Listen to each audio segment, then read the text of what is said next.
I'm the co-host now. Okay, let me share my screen. Okay, sharing now. Can you see my screen? Yes. Yes. Okay. So that I don't get confused, I will do this. I will move. Yeah. Okay. So hi everyone. I guess I can start, Lily. Just let me just welcome everyone who is in the meeting. Okay. Yeah, so I know we are live on Facebook, and I've turned my volume down on Facebook so that we don't have that echo. So I don't know whether there's anyone on Facebook that can confirm that they can get us. We have a number of people who are joining us from that end. Yes, I can see you live on Facebook. Can you be able to hear us? I've just turned my volume down on Facebook so that we avoid the echo. Edwin, kindly confirm for us that. I can hear you loud and clear. There's no echo on Facebook. There's no echo on Facebook. Thank you so much for Yes. that. So we'd like to welcome everyone for this CV writing workshop. Eunice, we have a number of few students who are going to complete university in the next few months. And we thought it wise to, as a process of preparing to join the job market, to have their CVs right. And of course, that is the first step in entering into the job market. Of course, we've been having these students they've been on our program for over, say, 8 years, because we pick students mostly from primary school, we take them to high school, and now they're university, and we're proud to be seeing them through. So during that time, we've been giving them some work experience here and there just to prepare them again. And we feel this is one of the steps that we need to do. Guys, allow me to introduce to you Moja Tu. Moja Tu is a non-profit organization that is based in the US, and it provides educational scholarships to children in developing countries. Moja Tu believes that education is the most important tool to fight poverty because it empowers students, giving them knowledge and skills they need to build successive futures and help end the cycle of poverty in their community. So for us to believe, when we educate a student, we're not just empowering that student, but we're empowering their families and we're empowering their communities. We have quite a number of graduates who are also already out in the job market. And this year we're going to release the next cohort, even as we prepare now we also have around 10 students who will be joining university that did the KCSE recently.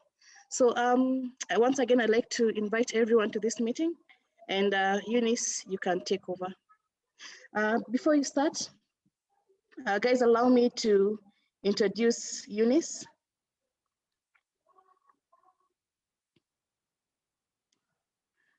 Just a minute. So Eunice is a communications and social media specialist, and currently she's manager content generation at Safaricom PLC. Her immediate former role was with the UN Environment Program, UNEP, HQ in Nairobi, Kenya, where she served as a social media and content consultant. Eunice has extensive hands-on experience in organizational communications and media management across a range of sectors, that is health, science, environment, technology, financial services, and development. Her expertise includes multimedia, editorial development, stakeholder management, internal communications, social media, and digital publishing. She is fascinated with newer forms of storytelling and content creation, generation, and sharing.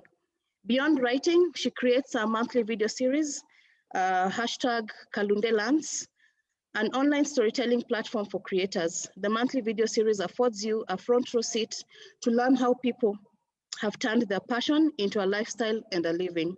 In her free time, she likes to work with people to review their CVs and cover letters. So indeed, we have the right person on board. And Eunice, I think we're going to invite you for the next meeting to just let us know how to write cover letters. Take it away. Actually, you guys are in luck because I figured I would bring both the CV and cover letter so that we have it at one go. But I'm more than happy to come back and talk to you. As Lily has introduced me, and I mean, I'm Eunice. I love to tell stories. But when I'm not telling stories, I love to help people with their CVs and cover letters. Why? Because I know how important this is. And in fact, on Wednesday this week, I had a chat with a family friend, and she was telling me, Eunice, how did you know how to do all these cover letters and CVs and stuff? And I told them, really, for me, it was out of a need. I sent horrible cover letters when I was in campus. Horrible, I'm not even kidding. And when I learned how to do them, I said, I won't keep that skill to myself. I will, if I get an opportunity to share it, I will share it. And hence why the question there is, are you ready? Now that you're going to be graduating in a few months, in a couple of months, are you ready for what the job market is looking for? I'm hoping that from this discussion, oh, sorry guys, um, for me, my interest in helping people do their CVs comes from a place of personal experience, that you could have the best qualifications, you could have the best skills, but people don't know about this, unless you put it in your cover letter and in your CV. And I'm hoping that you'll pick useful lessons from this session for you to use. And these slides will be available with Lily, so she'll circulate this around. But then again, anyone can reach out to me. I'm more than happy to share them with you and to hold your hand to do them. A disclaimer though, I don't do your CV, I only guide you to do it. So I'll give you pointers, I'll give you tips, I'll give you guidance, but I won't do your CV. So you have to put in the work. It's not my CV, it's yours, so we have to work together. Okay, so now that I've said that, and I appreciate what Moja Tu is doing for young people, like young people in this on this call, giving them an opportunity they're teaching them how to. You're being taught how to fish. You're not being given fish to eat once and then you need to go back. So and this is very important. The skills that they're giving to you, and the opportunities they're also offering. And so when you're thinking about, are you ready for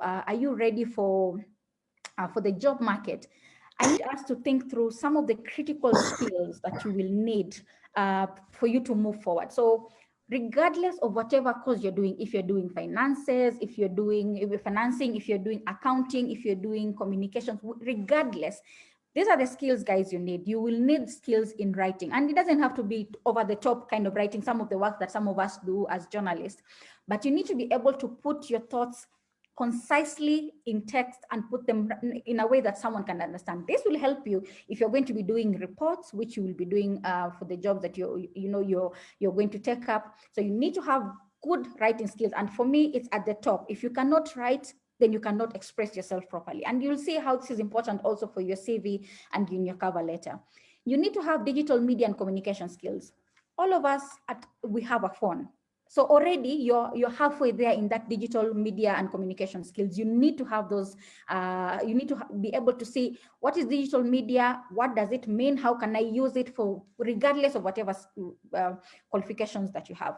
You need to be aware of cross-cultural communication. And here cross-cultural means you're aware of different cultures and being sensitive to those cultures so that you're not saying something that is insensitive and then people could shut off. You need to be critical and creative in your thinking. You need to have research and data analysis. And this bit on research and data analysis will be very important when you go to your cover letter, because the cover letter, as we'll talk, you'll discover is about knowing the organization you're applying to and being able to speak to them in words and keywords that they understand. You need to be adaptive and innovative. So I'll give you a short story about myself. When I came to Nairobi from Mombasa, I came to study political science and communications. That was what I came to do, and a minor in literature.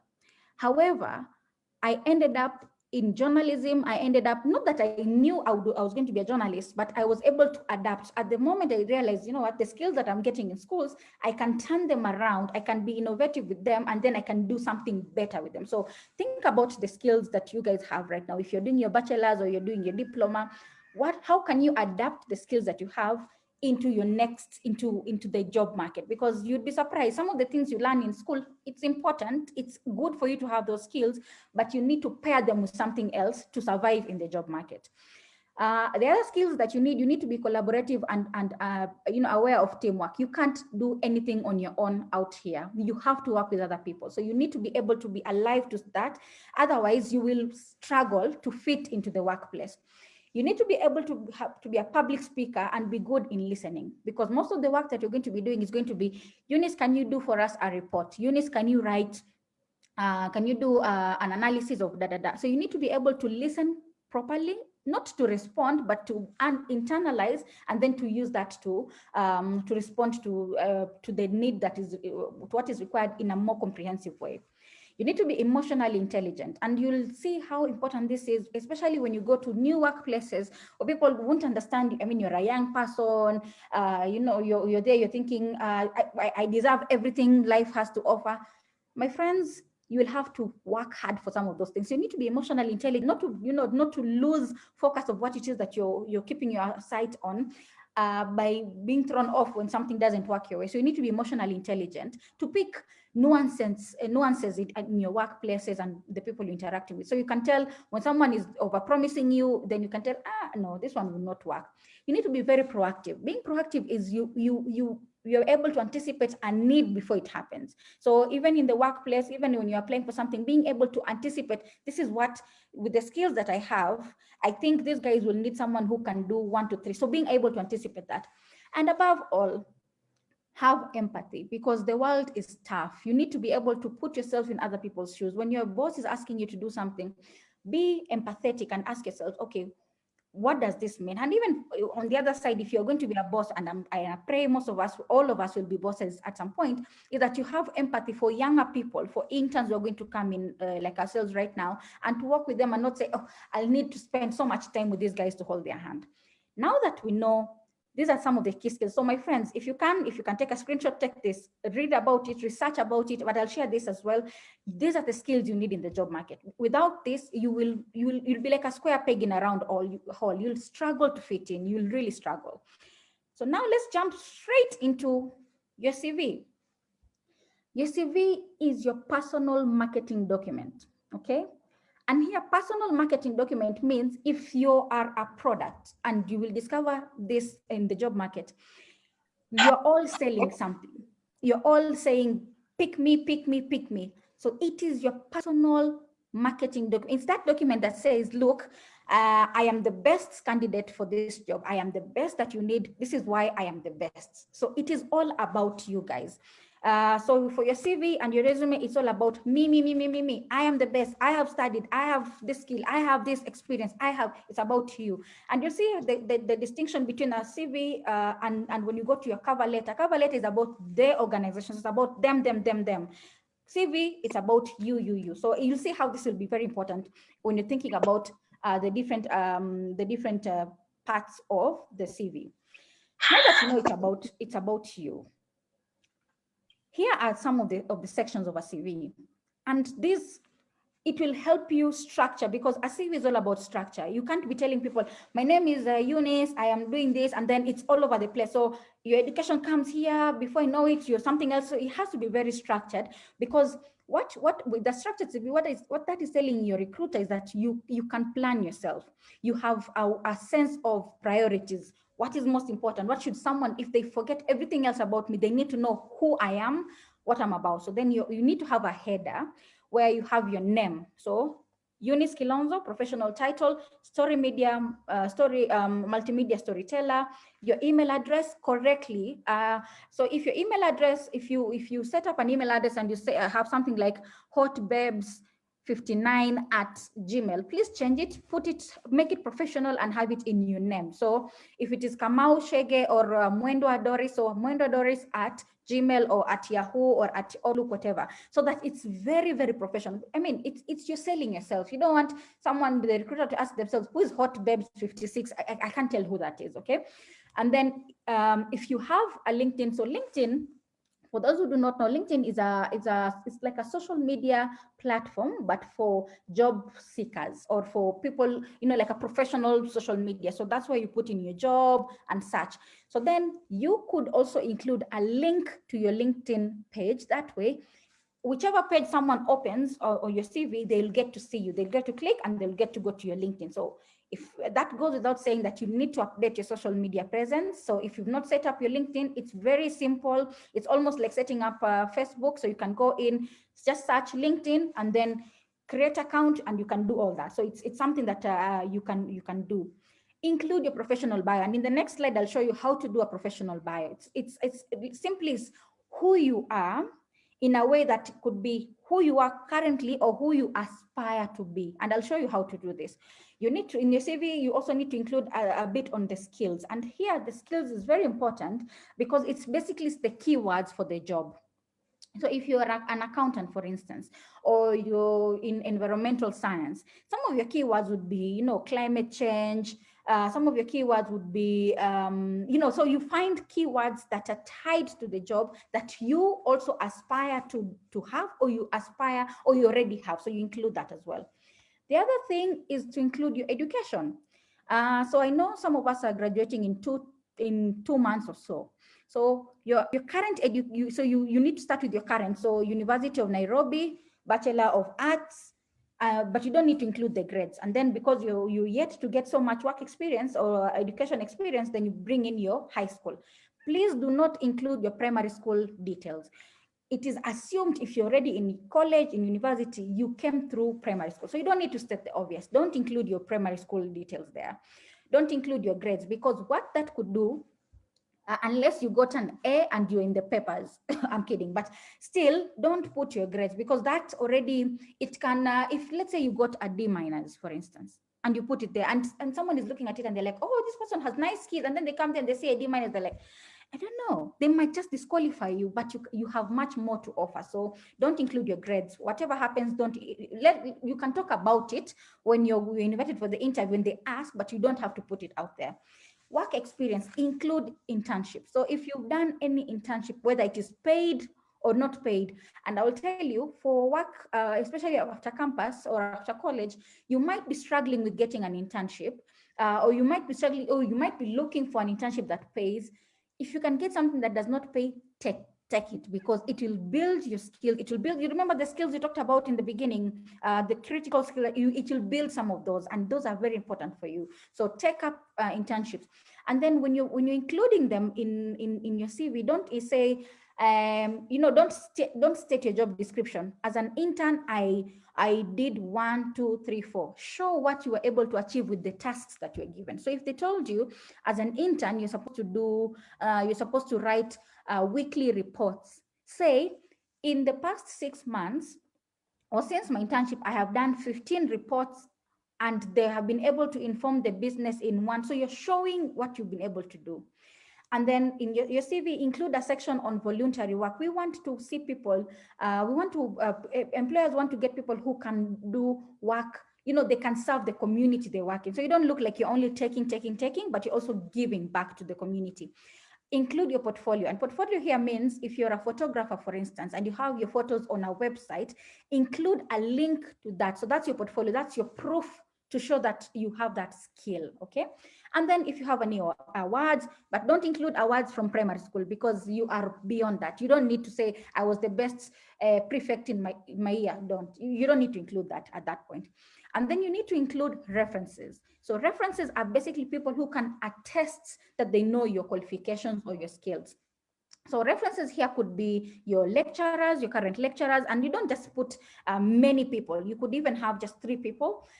So include their details, and I'll show you in the next page how to include what details of your references. These are important because when someone is looking to hire you, they do not know you, but they want to hear from someone who has worked with you, who has known you. So put people who can speak good and they can talk about your qualifications. Don't put people who will say, no, if you employ Eunice, she will not come to work every day. You don't want someone who's going to chomea for you your CV and your that. And now, once you know the different sections, so the header, professional bio, your skills, education, work experience, voluntary, and such, and then ending it with your references, then how you save it, how you save your CV matters. Remember when you talked about hotbabes56@gmail.com, you don't want your CV to be hotbabes, or you don't want your CV to be CV1 June. You want your CV to speak in a professional way, just as you have in the contents of it. So you need to put in your name. So how I would save it would be Eunice Kilonzo _ my professional title is communications specialist _ the year that I'm applying for this job 2021, or the year this CV is updated 2021, or you could include the job title. This way, if it goes to the recruiter, these guys get, a recruiter can get almost 100 applications a day. How can they tell that in these CVs that I'm looking for the communication specialists if they cannot tell from your CV? From how you saved your CV. So be very aware of that. If your CV is saved as CV1, CV _ no, just clean it up, make it clean, because it shows, again, it shows that you're attentive to detail. It shows that you're well prepared for the job. It shows that you can take on leadership and you can plan yourself. I want to talk about the things that you should not include. Do not include your gender. If you have anything about I am male or female, please remove it. Being male or female or intersex does not help you do your job. Okay, so do not include it. If anything, sometimes it can be used against you. It can be used, let's say you're applying for a job as a woman, as a young woman, and an organization will say, I know, sometimes when we hire these young people, they don't stay for long. They'll get married, they'll start having kids. So you don't want people to start judging you because of your sex. So, and I mean your gender, remove it. If you have anything about you are single, being single will not help you do your job, remove it. Or being married will not make you do your job, or even your religion, to the point there. Being a Christian or a Muslim or a Hindu will not help you do your job unless the job is at a church and they want a Christian. Then you'll package it in that way. You don't need to include your postal box. Who receives letters anymore? Just your email address and your mobile number is good enough. Unless you're applying for a modeling job and they explicitly said they needed your picture, do not include a picture on your CV, because that could be the picture that is not cleaner. I mean, it's not clean, it's pixelated, and then someone will be thinking, I don't know, is it that they have a bad phone? You don't want to have people thinking negatively about your profile. So remove your picture. And more importantly, especially for us young people, please remove your age. The jobs that you see and they say, oh, you need to have 5 years experience. You just came out of campus. You don't have 5 years experience, and someone might start calculating and they say, oh, if they were born in 1994 or they were born in 2004, then it means you don't want that. You don't want to be discriminated because you're either too young or you're too old. Remove your age. Do include links of remember what I talked about your portfolio, or if there's something that has you've been featured in a newspaper or something, I don't know, receiving or an advert or something that you did, include those links, okay? Because that is the only way you support your claim that you're the best. Include references, and here references, as I mentioned, have about 3 people. Include their name, so check that their name is correct. Include their title, so if it's your lecturer, literature professor, University of Nairobi, include their email number, include their mobile number. And I would advise that you include the mobile number with the prefix +254. Why this is important is because you're not just applying for Kenyan jobs. You're not just a Kenyan professional. You're thinking about it on a global level. So start packaging yourself as a global professional, okay? So include the name, title, email, mobile number with the +254, and then alert your referees that you're adding them on your CV. You don't want your referee to be called and they say, Eunice, I spoke to them, I don't know, 5 months ago. You don't want that. So keep them, when you apply, let them know that, look, I have included you, and this is what this guy might reach out to you. For your font size, for your name at the top, the header, remember this part where we talked about, sorry, let me just go back. Oh, sorry. Oh. Okay. On the header, your header has to be prominent. So you put it in font 18 so that it's very prominent, and then the other things, the body can come in at all. So then it's very visually appealing, okay? Now I'll go to how to do your professional bio. Professional bio, simply, it's a vision statement. If you had one sentence to introduce yourself, what would you say? Think about it this way. If someone meets you for the first time now and they tell you, oh, so Eunice, tell me about yourself. You don't start saying, oh, I'm a young girl, or I'm a young woman, I'm 15 years or I'm 21 years old. You don't go that way. You talk about who you are in the sense of what is aspirational. It could be, I'm aspiring to be a diplomat, I'm aspiring to be a manager, so you speak about it that way. So your professional bio should be enough to capture your years of experience, your skills. Remember the skills that you talked about, what you promise to deliver.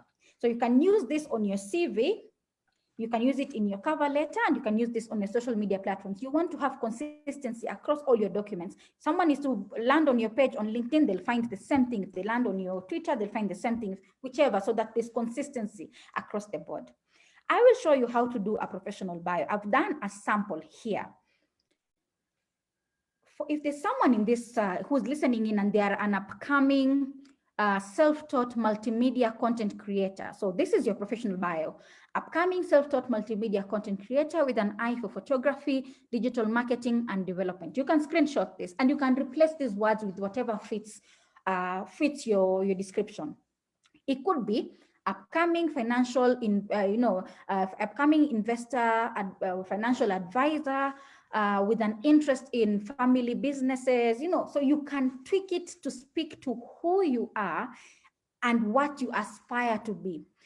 This particular paragraph, this particular paragraph will be very important in your cover letter because it will be like your intro.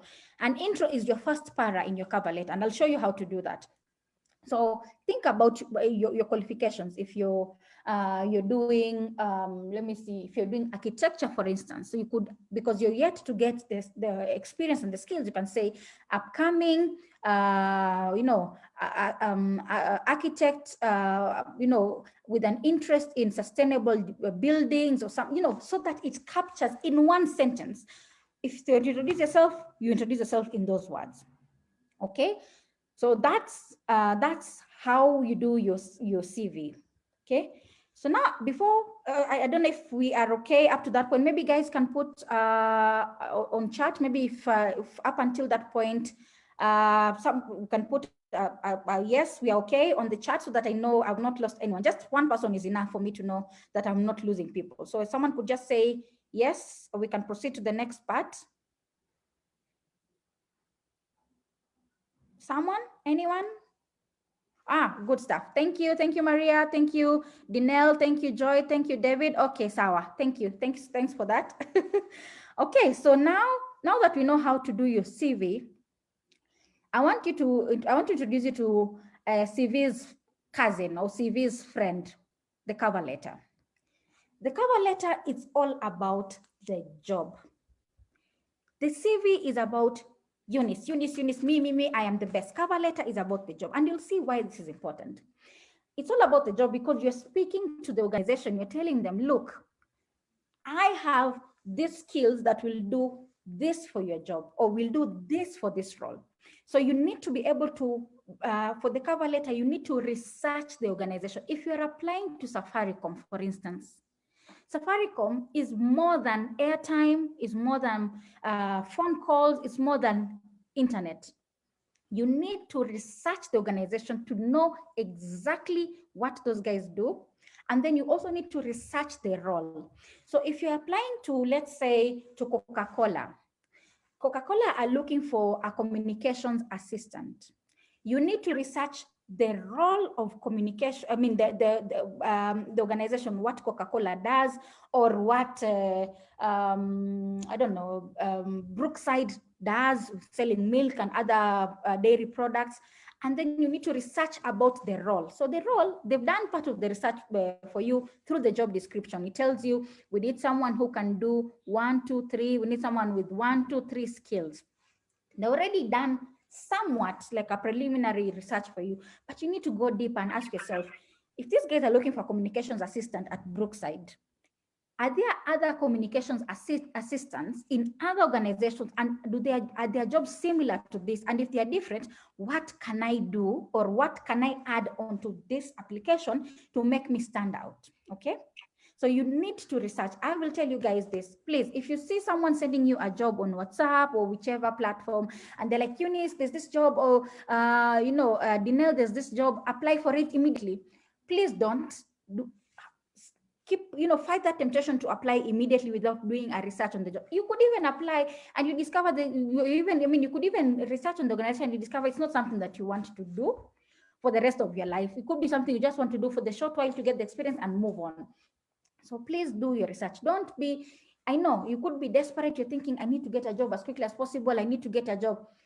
In as much as you need to get a job as quickly as possible, please do not make the mistake of not knowing who you're applying to, because you could get yourself into an organization that does not fit your style. And then you'd go there and you'll struggle. And it's toxic work environments are horrible. You won't grow. You will constantly be drained. So research the organization. And by researching here, you need to go to their website. You need to check them out on their social media. Most of these organizations are on Twitter, on LinkedIn, on Facebook, on wherever.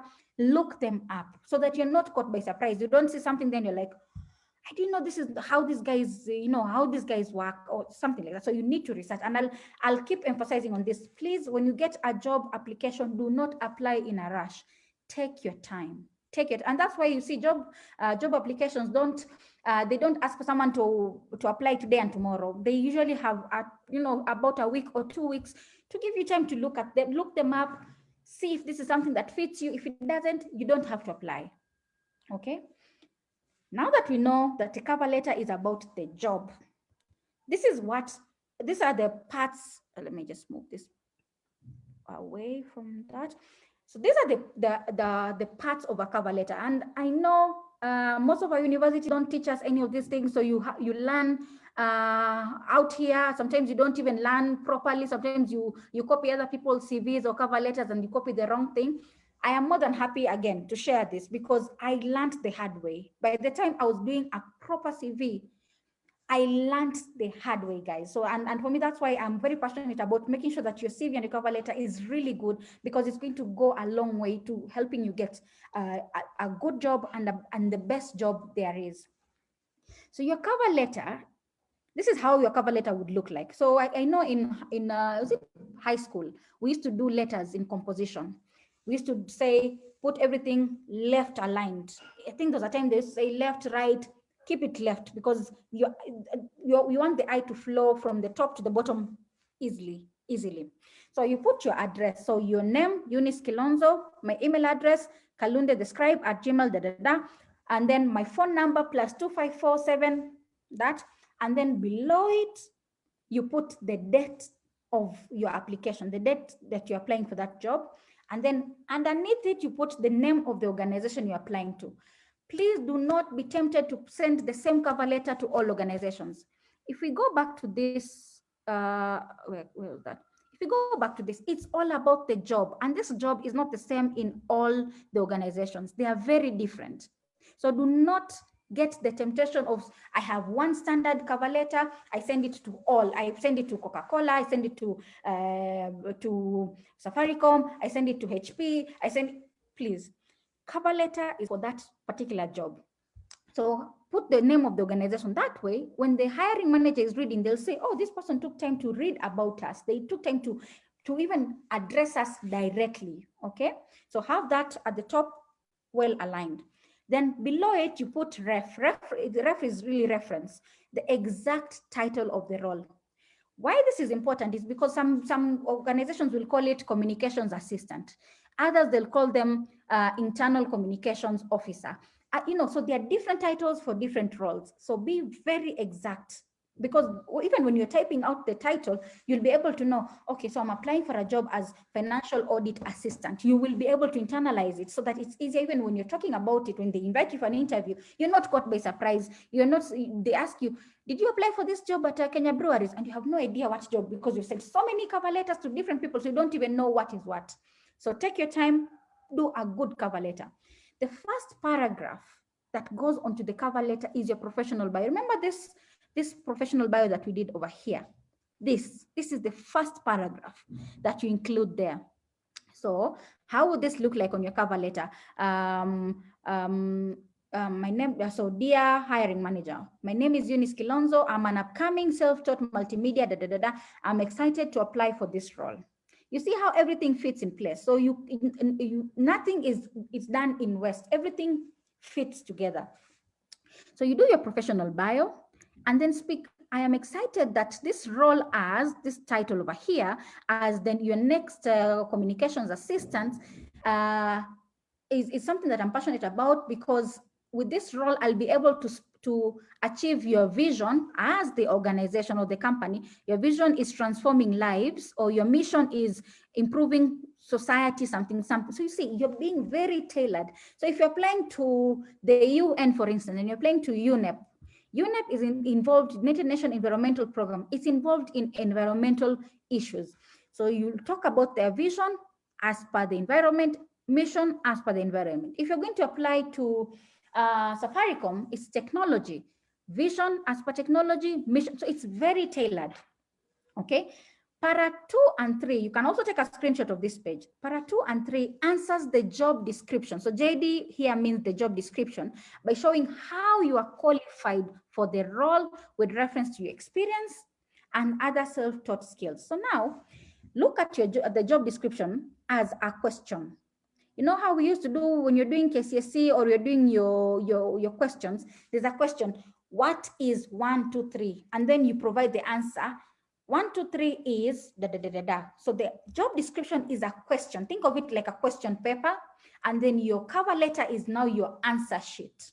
So if they say, we're looking for someone who can do, who can be doing analysis of our weekly data on 1 to 3, that is the question. Your answer would be, in my previous role or in my university, I learned how to do data analysis for. So you see, so there's a question and then there's an answer that your cover letter is answering. So that's the first, that's the second and the third paragraph. The fourth paragraph is you pick something about the organization. So you need to do your research, guys. You're not going to wake up in the morning, see something in 10 minutes, you've applied. No.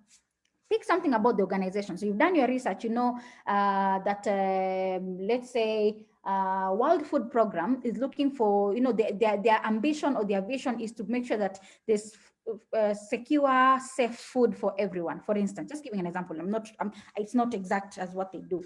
So now you pick something about the organization. Their passion is to make sure that people get secure, timely food. And now you tell them, because I want to come in as your financial audit assistant, I will be able to help you come up with the data or the information for us to be able to provide food in a more secure, adequate 1, 2, 3, 4, 1, 2, 3, 4. What this paragraph is doing for you is that it's telling the organization, I know about you. I know some of the things that you're passionate about, and I want to come in. I'm looking forward to learning and working in. So if you can even throw in names, you can say, from my research of your organization, I saw that the head of department, Mr. or Mrs. Eunice Kilonzo, is she's the one leading. I look forward to working with Mrs. Eunice Kilonzo in 1, 2, 3, 4. It shows them that you have known who they are. You're passionate about the organization. You're not doing an application just because.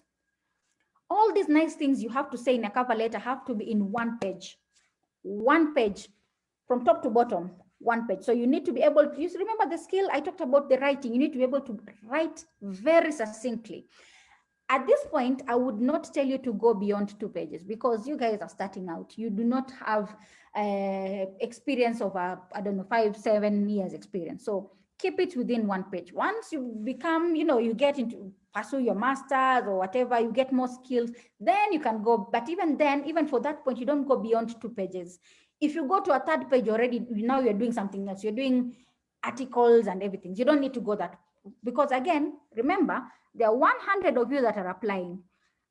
A HR person does not have the whole day to read through your entire 2 pages or 3 pages so that they can know you are the best, you're the best. No, okay? And then again, like we did with the CV, save it in your name, your professional title, the year of when you're writing this, and the job title.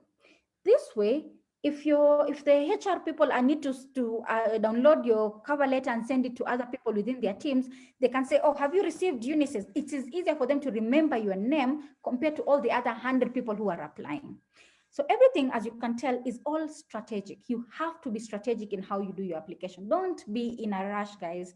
You could be desperate. You're like, I need to get a job immediately. If you need to get a job immediately, you should have started doing that letter 2 weeks ago. So you need to plan in advance. Like we did with the cover letter, the do's, the CV, the do's in your cover letter, tailor it to the specific role and include keywords. And the keywords you'll find from the job description.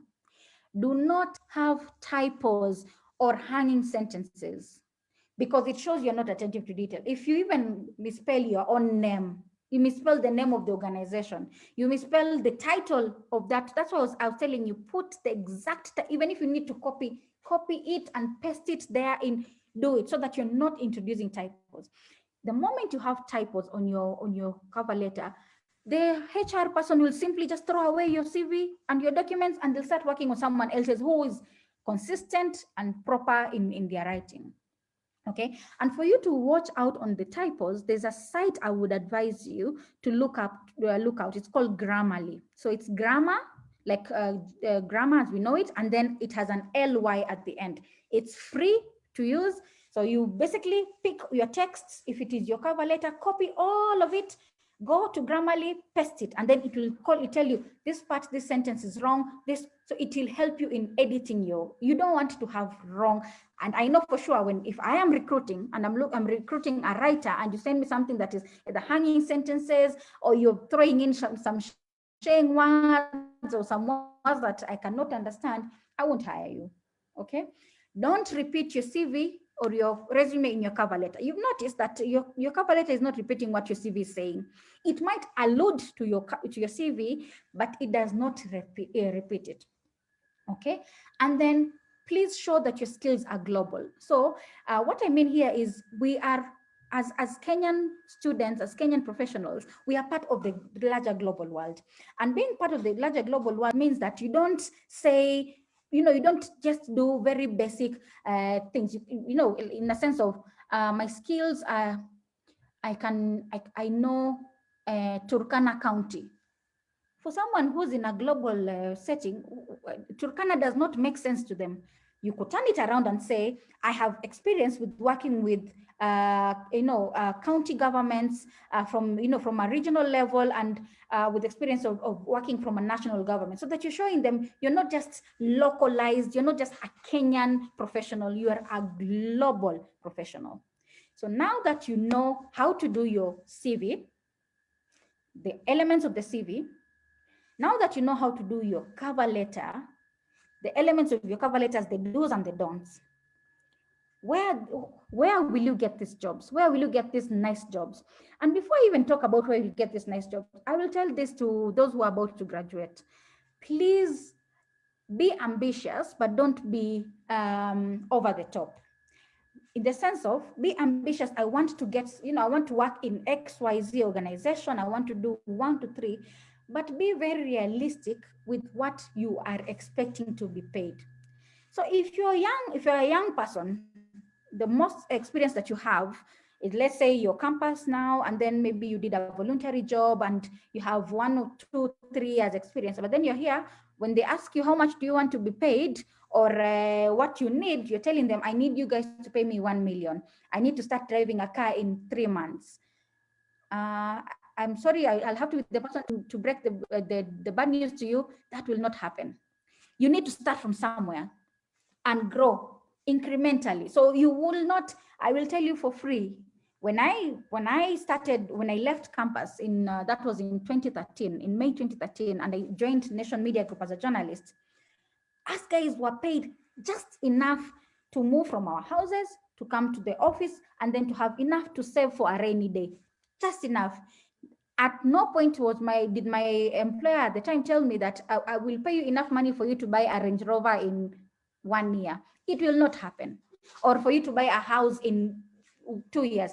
It will not happen. So put your expectations in check. Do not be too have the ambition, but check them. Check that ambition. If it's not realistic, you will be disappointed. You will not deliver. You'll be sad. You'll struggle. It won't work for you. So be realistic. But now back to, where do you get these jobs? You want to get a job in auditing. You want to get a job in farming. Where do you get these jobs? I will tell you, for you to get a job, you have to get social. And for you to get social, is on two levels. Physically, social in terms of your networks. Who do you know? Now that you're beneficiaries of Moja Tu, that's a very good network. Look up their partners, reach out to their partners, and I'm sure there are modalities of how you can do this, and Lily will advise. So you need to get social. Get people to know, let people know your skills, your qualifications, and your aspirations in terms of interest. So you need to get social. So if you say, oh, me, the job will find me, bad news, it will not. Jobs don't find people. Sometimes they do, but most times you have to find them yourself. So you need to get social. And also in getting social, also getting on social media. So on LinkedIn, as I mentioned in the beginning, on your Facebook, on your WhatsApp, on Twitter, for those who can join Twitter or you would be interested to join Twitter, join different social media platforms, including TikTok. I mean, TikTok has so many opportunities for you to start thinking about jobs in a different way. So join social media platforms and be there intentionally with the ambition that I want to learn, I want to build my networks. There's this saying that says your networks is your net worth. Okay, so the networks, the people that you know, the networks that you know will go a long way. One, to build your skills, the ones that we talked about in the beginning, to review your CV and to get you into your new job. So start thinking about it and be very intentional. If the networks do not serve you, it's okay by day to leave them. If you're part of a network or a group and you're saying, this one is not, I'm not growing, it's okay for you to say, this is not serving me now, let me leave, okay? So get social. And then as I wrap up, if you forget everything else about what I've talked about in terms of your CV and your cover letter, get social. By getting social, you get to learn from other people. You also get to see their CVs, you get to see their job descriptions and organization. So you get to learn how to improve yourself, your skills and how to present yourself. You need to start thinking global. Please do not think that Kenya is big enough. There's a whole world of, there are over 194 countries. There are 193 countries that are waiting for you to explore. So do not limit yourself and say, oh, Mimi, I will only be a Kenyan, I'll only work in Kenya. Don't. This world is too big for you to only have Kenyan small dreams. If you can stay in Kenya, well and good. But if you can, start thinking global. And the best way for you to start thinking global is getting on social and also interacting with people who, people who you aspire to be like. So start thinking global. And I will tell you this, always stay curious. Don't think that because you have your first degree that you have learned all that you need to learn. Oh, my friends, you have not learned. If anything, that your first degree or your first diploma is just a small little step into the world. There's a lot more to learn. So in still staying curious, if you see there's a course that is being offered online, and most of them are free, sign up, do it, build your skills. If you get into networks and you hear people are saying, oh, we have this workshop, anyone who's interested, and it's something in line with what you want to be, aspire to be, or just curiosity, go in and learn. That is the only way you will learn. That is the only way you'll grow your skills. I have gotten to where I have gotten, by staying curious, by saying, you know what, it's not enough that I have my first degree from the University of Nairobi. Currently, I'm still studying. I'm at Strathmore, I'm doing a professional course because I know learning never stops. So even for you now, you might be thinking, oh, but I've gotten my degree, I'm good, the world, the market is ready for me. Wow, okay, let me tell you, you are, so many of you who are graduating, not just in Kenya, globally, and you're all more or less fighting for the same job. So you need to stay curious and find ways to be adaptive and innovative in your skills, okay? Yeah, so that's it, guys. That's me. My name is Eunice. Again, as I mentioned, I'm a storyteller, I'm a writer, and I'm a content generation manager at Safaricom. That's my, at Eunice K. Kilonzo, you'll find me on most of my social media platforms on that. And if you need to reach out, if you need guidance, if you need pointers, you can drop me a line on my Gmail, and I'm more than happy to assist. But then if you're writing to me, know that we are working together. You're not giving me your job to edit your CV. You are going to put in the work. I am going to review and hold your hand. I'm going to end it at that. Thank you very much. Let me stop sharing. That's the end of my presentation. Thank you. Thank you so much, Eunice, for that very enlightening session. I'm sure we've gained lots, even some of us who've been in the workplace for years. So just a few pointers that Eunice has mentioned that I'd like to reiterate. One is volunteership. Please look for, if you can't get an internship, you can ask the organization whether you can volunteer. This will really help to build on your CV. The other thing that I'd like to point out is if you want to write up guidance on writing your cover letter or even most of the CV, go on Canva. Canva is an app, and just CANVA, that you can, there's so many, I know nowadays I've seen so many organizations asking for one-page CVs, and you're there wondering with your Microsoft Word, how am I going to fit all this into one page? So when you go to Canva, it will show you all that. The other thing that maybe Eunice, I'd like you to take us through, even as we wait to take a few questions here and there, is how do you sign out on a cover letter?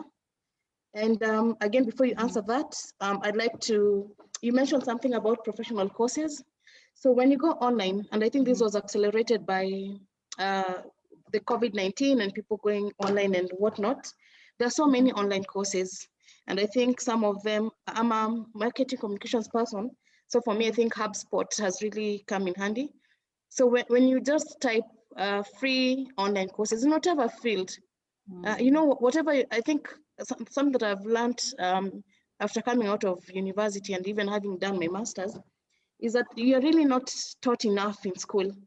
And these online courses are curated for those job-specific courses that you might need when you're working. So Eunice, kindly take us, how do you sign out on a cover letter? Yes, for the rest, you can raise your hand. I'm going to give you an opportunity, or you can type your question in the chat box. Thank you. Yeah. Okay. So for your cover letter, after you've done your 4 paras, the intro, para 2 and 3 about how you are responding to the job, para 4, what you're looking for to work in the job, you can sign off and say, I thank you for your time, for the opportunity to, to submit my application for this job. I'm available on my number provided above or on my email address, and I look forward to hearing from you. You don't even have to do so many things.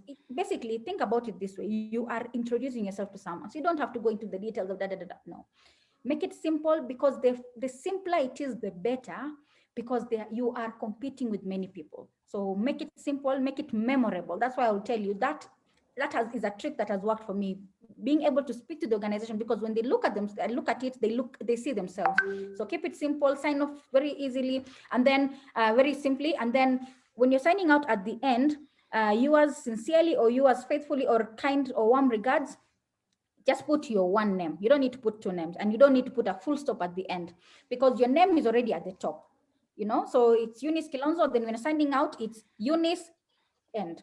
You don't need to put a full stop. You also don't need to put your ID number, knowing that ID number. No, you're not applying for, I don't know, whatever. Don't put your ID number, and then don't put your signature. So don't put anything that is that would be identifiable, in the sense of that could be used. I mean, they're fraudsters. They're people who are also asking people to apply so that they can get your name, your ID number, for those who unfortunately put it there, or your mobile number. Then you have all these details about you. I mean, what stops someone from setting up accounts under your name? So make sure that you're being very strategic in how you're doing it. Yeah. And then the other thing, Lily, you had spoke about platforms for learning. Guys, there are so many opportunities online for free, like for free. You don't even need to pay anyone. And if COVID has taught us anything, is that you just need to look out beyond your nose to see the opportunities that exist. So if you're passionate about something, it could be out of your field. You don't have to, just because you studied communication, you don't have to do communications. You can do communications, and then you can end up in science. And then you can be able to combine those skills, and there are courses specifically for that. You can combine this skill and this skill like that. Yeah. I think Maurice has a question here. Is it a must I apply a job from another field other than my field? Yes, please apply. Like, if you have the skills for wherever you want to go, apply. If you do not have the skills, I will tell you, start preparing, because also you don't want to put in so much time to apply for something that you'll not get because you do not have the qualifications for it. So if for now, and some of us maybe went to school to study finance because of our parents or because of what people told you, and then you go there and then you discover, I don't think I want to be in finance, or I don't think I want to be a teacher. So be able to say, okay, I can turn this around. So yes, you can apply from another field other than your field of specialty. If you have the skills, go right ahead. Yeah. Thank you, Eunice. So I see Joshua's hand up. Joshua, you can unmute and then ask the question. So my question is, now after I've written my CV, and then I've explained myself who I am in the CV, and then maybe in the organization where I had applied my job, they called me for an interview.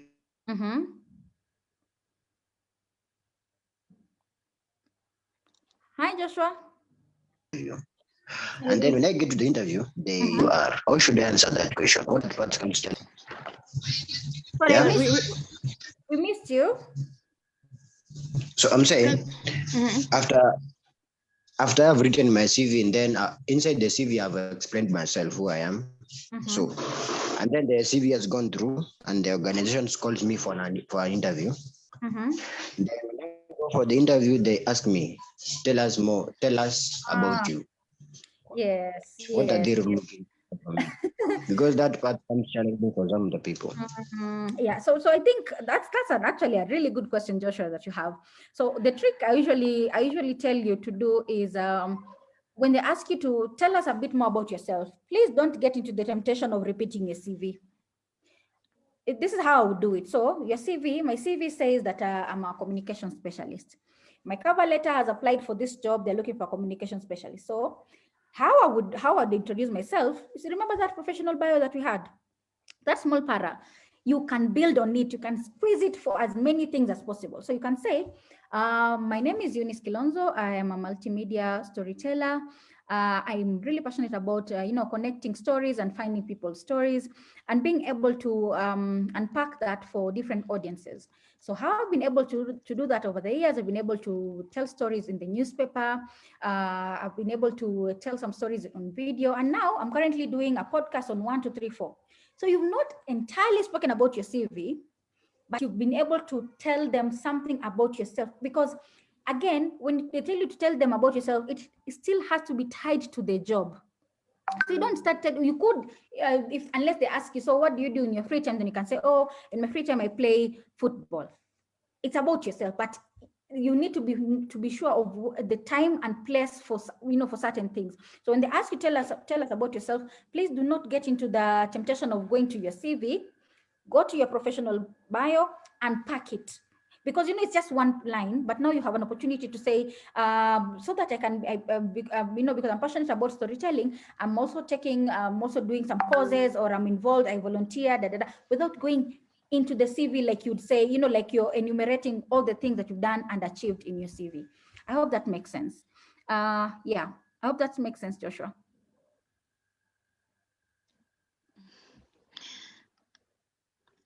Thanks for the explanation.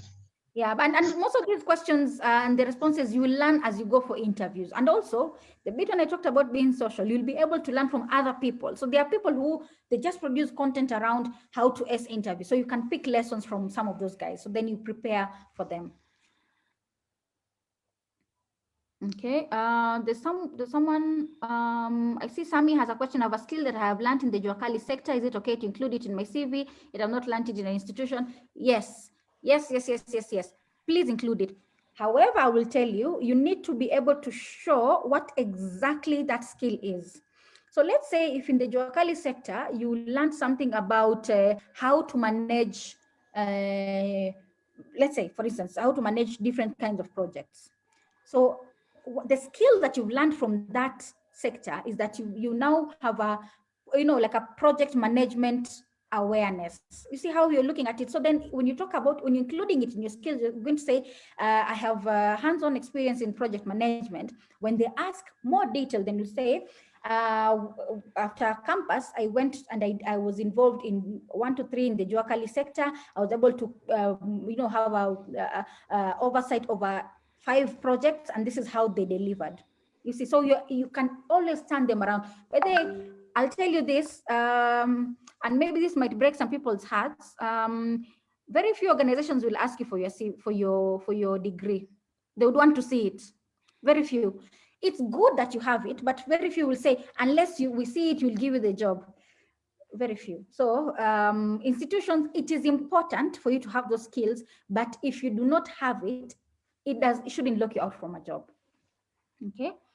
Morris is asking, is it okay to tell the company that in future you want to run your own company? Like will they not take it as competition? No, you don't need to mention it right now. Because one, you are new, you don't have skills. You know what you think you know, you most likely do not know. So you could be there saying, I want to run my own company. Hold your horses for now. First, go in, learn from those guys, pick the lessons, and then now you can advise yourself if you can actually take the leap and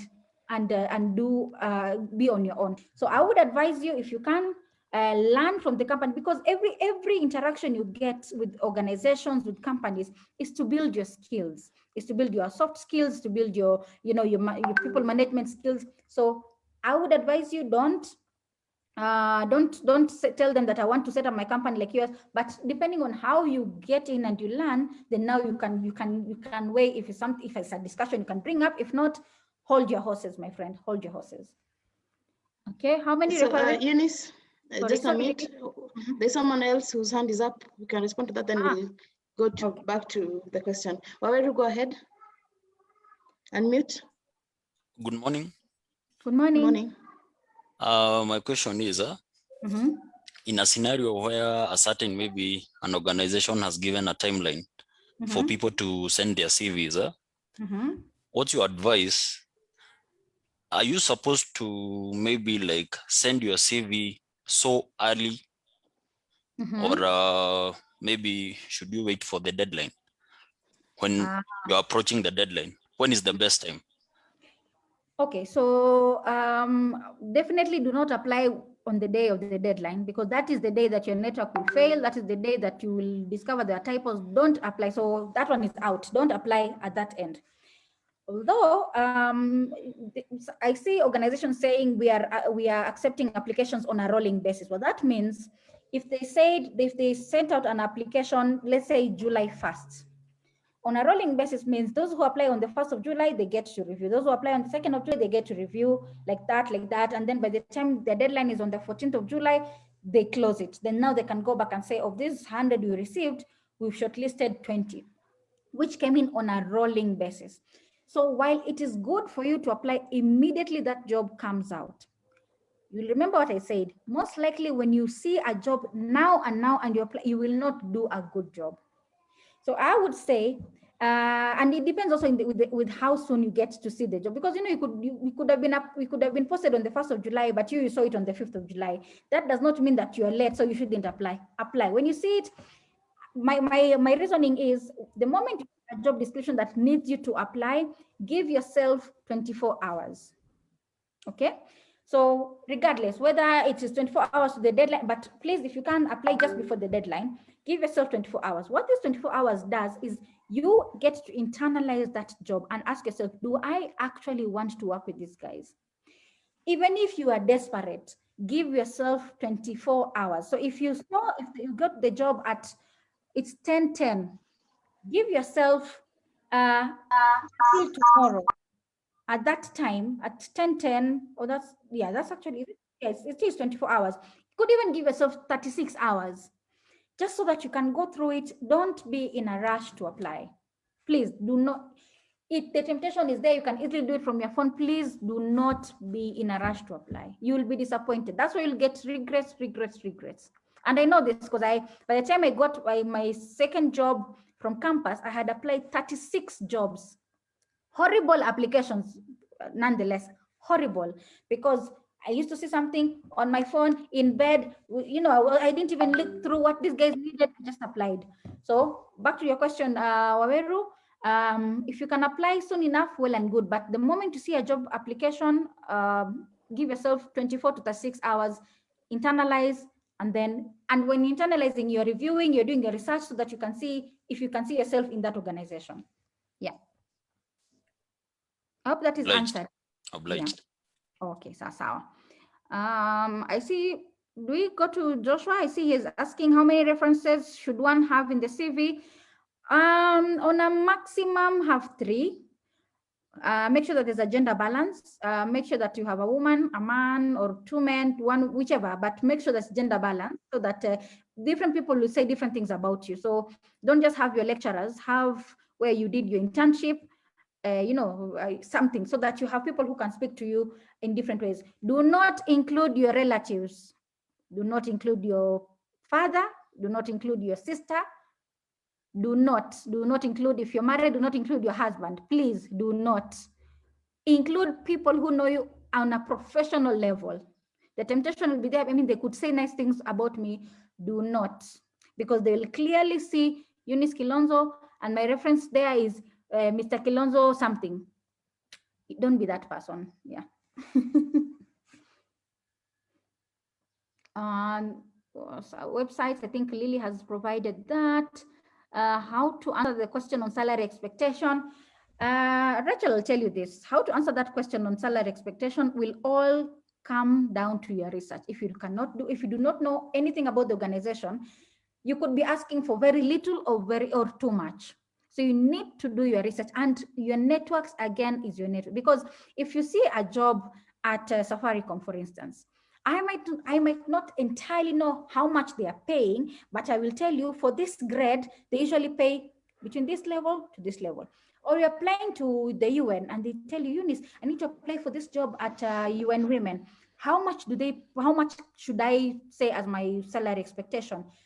I may tell you, and online, actually, I'm just putting a website here. It has nice for salary expectations, salary ranges. It's called Glassdoor. So Glassdoor, basically, you go in, you put in the name of the organization that you are interviewing with. Let's say if it is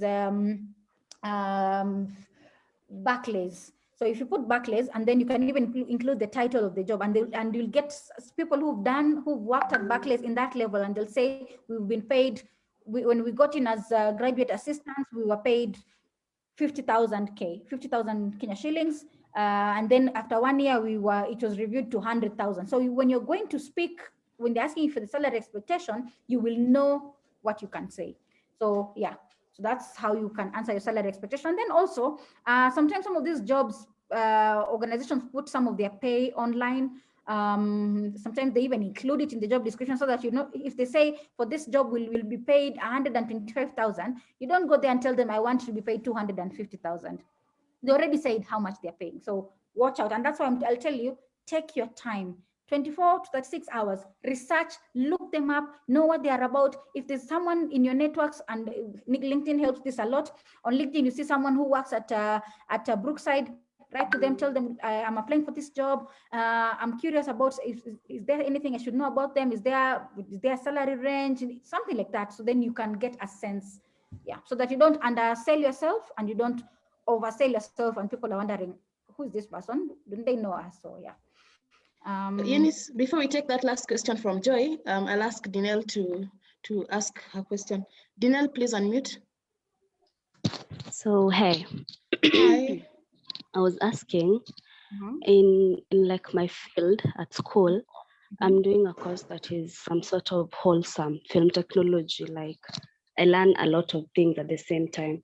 After the 4 years, I'll be required to like specialize in one thing, maybe production, directing, all those things. So which one is more advisable? I finish the 4 years and then I go into the job market, do something for some time, and then go back to school and specialize, or maybe finish the 4 years, specialize, then go look for a job. Maybe just tell me what course are you studying? Film technology, theater arts, and animation.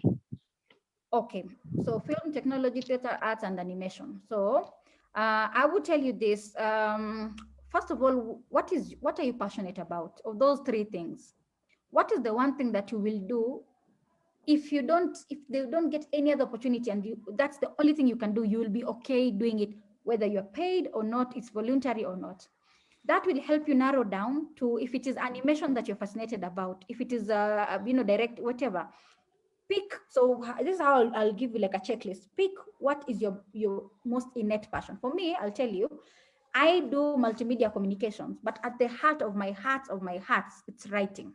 So if everything else does not work out, maybe I can continue my writing. But that does not stop me from doing video. I'm doing video. I am recording on my phone. I am editing on my phone.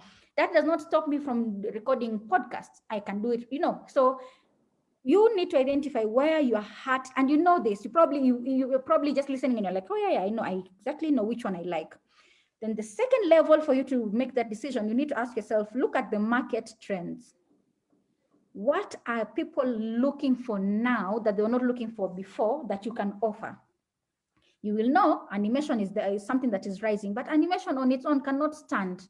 Animation has to be paired up with copy, so that's text. It has to be paired up with, so you need to be able to say, which of these can I specialize in, and which of these will give me the best returns in the current job trends?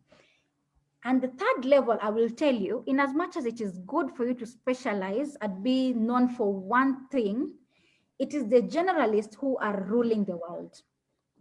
Okay, you could be you could be a film director and you only want to get into film there, and all that.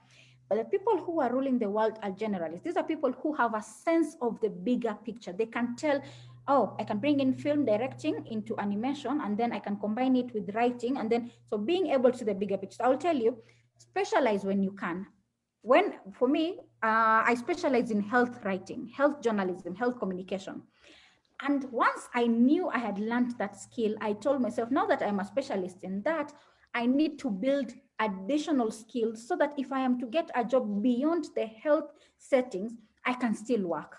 Hence how I got into UNEP, because I started writing about science, about other developmental issues beyond health. So the same thing for you. One, your passion should guide you, because that is, you live with yourself. At the end of the day, if it works, it doesn't work, you live with yourself. So your passion should direct you. Secondly, look at the market trends. What are people looking for? Can you get into that area for a short while, and then you can go back to your passions? And then thirdly, think like a generalist. You could have the specialties, but also be aware and alive to other skills as well. I hope that answers your question. So we can move on to Joy Katani's question, and then Maria. Yes, it does. Thank you. Okay, Joy is asking how to answer about strengths and weaknesses. Wow. Okay, so most guys, people will say, oh, my strength is that I'm attentive to detail, and then your cover letter and your CV is not attentive to detail. You have failed. So you need to show all of these things. You need to show instead of telling. When someone says, oh, I can work under minimum supervision, we have to look for us to know what you're up to. It's not a strength. Okay, so you need to be able to show how you show it. You don't just tell us. So when someone is saying attentive to detail as a strength, you'll say because my team knew that I have a keen eye for grammar, or and my awareness of attentive to detail, I was in charge of editing the final reports before the donor sees them. You've shown us that skill. When you're talking about your weaknesses, so I know people will tell you, oh, you can talk about your weakness and then turn it around. And most times people will say, I'm a perfectionist and da. It's very common for people to say that. Be honest. When you're talking about weaknesses, you can say,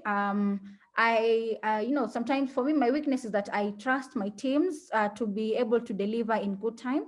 However, sometimes the people drop the ball. As the manager, I am able to, having a helicopter view of things, I'm able to step in, I'm able to check milestones so that if something is not delivered in good time, I'm able to call it before it becomes a problem. So you don't have to make your weakness look like it's horrible, you can't be salvaged. No, turn it around so that it shows that, what you're learning also, you make mistakes. And you could even talk about, one of my weaknesses was keeping time. And however, because of online meetings, I've been able to set a reminder 20 minutes before time so that I'm there. So you turn it around. You don't look like you cannot be helped. Yeah. So turn it around, and be truthful. Don't use what other people have said. Oh, I'm a perfectionist. Everybody says they are a perfectionist. But most of us are not perfectionists. Most of us are really good at what we do. Perfection, if it comes well. So you be truthful. Look at yourself and then speak about it. For your cover letter, what Maria is asking, for your cover letter, what font size should one use? I would recommend for the one page, don't go for your cover letter 11 to 12. Font is good. Don't do 14 because 14 points means that you do not have content, so you're trying to fill the page. Don't go 14. So 11 to 12. Don't go 9 because that is too little. It will be too strenuous. It won't be legible. So yeah.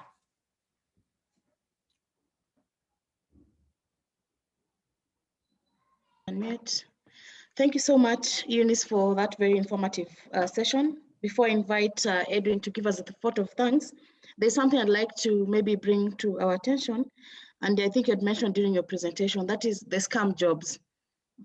Right now, even if people are not just taking details from your CV, they've gone ahead and become and inflict physical injury to people. The kidnappings, or you're asked to come with your laptop and then you're told to leave. I don't know whether you've read those stories.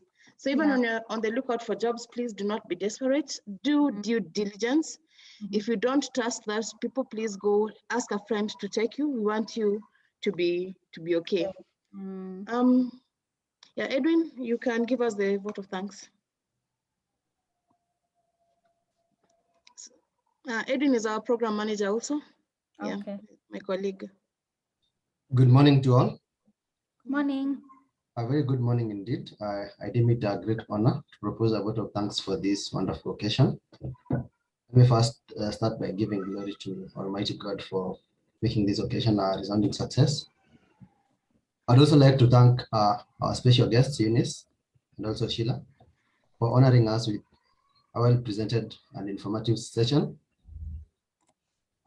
This vote of thanks will not be complete by thanking Lily, our marketing and communication manager, for organizing this meeting, and it was a very wonderful session for our students, and thanks again to one and all present.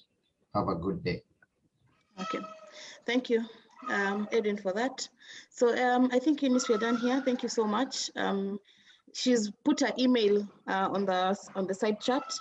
I know Eunice is very reachable, so please reach out to her, disturb her. She's given you that permission. Yeah, thank you so much. You guys have a great weekend. See you next time. Yeah, I'm also just including another link here so you can get all my stuff in one place. It's my Linktree account, so you can get all my details in one place. So thank you once more, Santeni Sana, for your time. I wish you all the best. Don't be scared. I mean, the world is out here. Opportunities are countless. As Lily said, be safe. Don't go with your laptop. They ask you, do not. Tell them you can do it virtually. And if you even have a tinge of concern, reach out, find out from people, and you'd be surprised how many people are know that organization, or who knows someone who knows someone who knows that organization. So always consult. Don't do things in secret, because the moment you're robbed, it will be public. The moment you're kidnapped, it will be public. So please make sure, let people know. It's the least you could do for jobs. Yeah, and people could tell you that organization, it's they usually do that and they don't hire people. So you just reach out. Don't keep things in secret. Yeah. Asanteni sana. I will leave you guys. Yeah. Have a blessed day. Eunice. Just a minute. So I don't know whether there's any student who would like to give a vote of thanks. I'd like to give this chance to one student to give a vote of thanks. I'll just lift up your hand. Maria. Maria? Good morning, everyone. Morning. I just wanted to thank you so much, Eunice, because this information that you have given us has been really helpful. And thank you so much. And I hope that we can be able to talk to each other and we can be able to guide us through this job market thing. Thank you so much. Most welcome. Karibuni sana. Okay, thank you. Bye, everyone. For real. Bye. Bye. Bye.